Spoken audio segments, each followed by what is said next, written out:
Pendapat yang paling kuat pada makmum membaca Al-Fatihah atau tidak di belakang imam, yang disepakati oleh para ulama, yang saya sebutkan dulu yang disepakati ya. Yang disepakati adalah kalau sholatnya sir, tidak ngerasin suara, seperti misalnya duhur, asar, kemudian rakaat ketiga maghrib dan 2 rakaat terakhir isya, gitu kan? Ini namanya sholat sir, kecilin suara. Maka wajib makmum membaca Al-Fatihah. Wajib makmum membaca Al-Fatihah, gitu kan? Kecuali dalam keadaan ini khilaf ulama, bagaimana kalau dia baru membaca Ar-Rahmanir Rahim, Maliki Yaumiddin, imamnya Allahu Akbar ruku. Apa yang dia harus lakukan?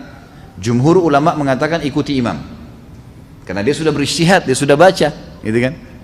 Tapi tidak selesai. Sama dengan orang masbuk, baru Allahu Akbar, imamnya kita baru baca 2 Al-Fatihah sudah ruku. Apa yang harus kita lakukan? Jumhur mengatakan ruku saja. Imam Syafi'i mengatakan tidak, harus dia baca. Nggak bisa. Dan dia boleh ketinggalan untuk mengejar Al-Fatihah sampai 3 gerakan kalau dalam mazhab Syafi'iyah, gitu kan? 3 gerakan artinya ruku, sami'allahu hamidah, sampai sujud pertama. Nah itu dia boleh tetap menyelesaikan Al-Fatihahnya lalu dia mengejar imam, karena pentingnya masalah Al-Fatihah ini. Tapi kalau sholatnya jahar, ngerasin suara, subuh 2 rakaat pertama maghrib, gitu kan, 2 rakaat pertama isya, maka ini hukumnya jumhur mengatakan tidak ada bacaan bagi makmum, kecuali imam memberikan jeda waktu. Beranjak daripada hadis yang sahih bahwasanya Nabi SAW pernah mengatakan waladdallin amin, lalu tiba-tiba sahabat di belakang berlumba-lumba baca Al-Fatihah. Jadi ada suara bergemuruh gitu, sehingga bacaan Nabi SAW, Nabi sendiri terganggu SAW, dan makmum juga tidak konsentrasi dengar bacaan ayatnya beliau. Beliau begitu salam lalu beliau mengatakan mali unazi', kenapa tadi saya diganggu dengan bacaan kalian? Kata perawi hadisnya kalau saya tidak salah Abdullah bin Umar radhiyallahu anhu berkata, mulai semenjak itu saya tidak pernah lagi membaca Al-Fatihah di belakang Nabi SAW kalau sholatnya jahar, kalau sholatnya ngerasin suara gitu. Ulama-ulama seperti Imam Syafi'i rahimahullah melihat bahwasanya orang yang membaca Al-Fatihah baik sholatnya jahar, kerasin suara atau sir, itu wajib. Beranjak daripada hadis Nabi SAW yang berbunyi tidak ada sholat bagi orang yang tidak membaca Al-Fatihah. Maka beliau tidak membedakan antara sholat berjamaah atau sholat sendiri ya. Kalau sholat sendiri mutlak harus baca ya, tidak boleh sama sekali tinggalkan Al-Fatihah, batal sholatnya kalau tinggalkan Al-Fatihah. Kalau sholat berjamaah sebagaimana saya sebutkan tadi, khilaf diantara ulama itu. Imam Syafi'i semuanya, mau sholatnya jahar atau sir, semuanya harus membaca Al-Fatihah.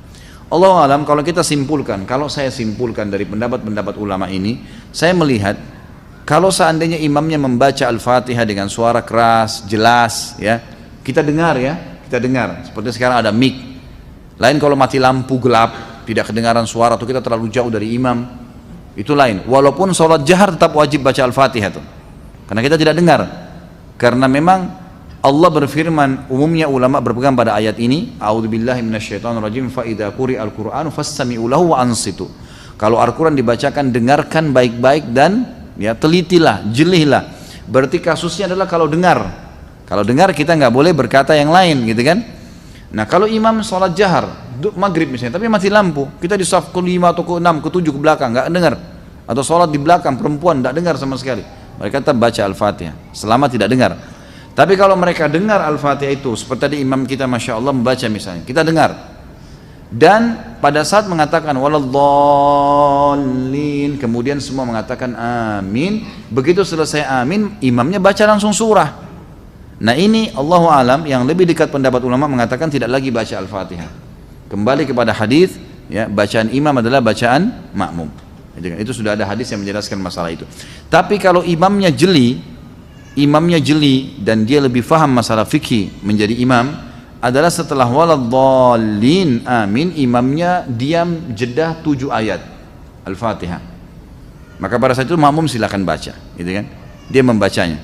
Jadi ini tinggal tergantung bagaimana kondisi imam memberikan dia kesempatan. Allahu a'lam.